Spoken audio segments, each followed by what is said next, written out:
ክፍለ ዘመን እስያን እንግድን ያንቀጠቀጠ ጨካኝና ኃያል የሞንጋሉ ንጉስ ነበር። ታሪኩ ልዩ የሚያደርገው ግን ከሞተ ከ500 ዓመታት በኋላ የሆነው ነገር ነው። ቲሙ የተቀበረው በዛራ ኡዝቤኪስታን ወይም ሰማርካንድ ውስጥ ሲሆን በመቃብሩ ላይ 2 እጅግ አስፈሪ ማስጠንቀቂያዎች ተጽፎ ነበር። የመጀመሪያው ከሞታ ተነስቼ ስመጣ ዓለም ትንቀጠቀጣለች የሚል ነበር። ሁለተኛው ወይም በሳጥን ውስጥ ደግሞ መቃብርን የከፈተ ሰው ያን የከፋ ወረራ በአገሩ ይለቀቃል የሚል ነበር።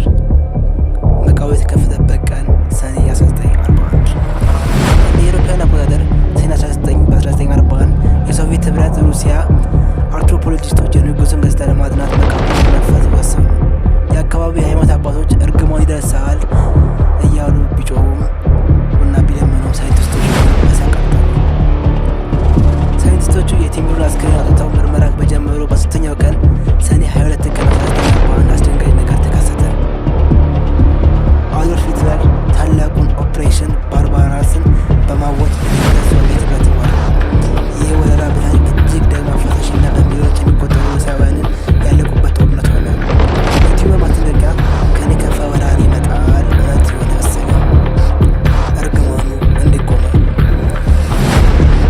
ጦርነቱ የከፋ ሲሄድ የሩሲያ መሪ ስታሊን በጉዳዩ አመነና የቲሙን አስክሬን በአስቸኳይ በታላቅ ክብር ወደ መቃብሩ እንዲመለስ አዘዘ። አስክሬኑም በኖቬምበር 1942 ተመልሶ ተቀበረ። በሚገርም ሁኔታ አስክሬኑ በተቀበረ ጥቂት ቀናት ውስጥ ሶቪየቶች በታዋቂው የስታሊን ግራንድ ጦርነት ላይ ለመጀመሪያ ጊዜ ድል ተቀዳጁ። የጦርነቱ አቅጣጫ ተቀየረ። ይህ አጋጣሚ ነው ወይስ በእርግጥም የቲሙ እርግማን እስካሁን ድረስ የታሪክ ተመራማሪዎችን ክርክር ውስጥ የሚከት ጉዳይ ነው? ምን ያስባሉ? ሀሳቡን ኮሜንት ላይ ጻፉልን። ቻናላችንን ሰብስክራይብ ያድርጉ።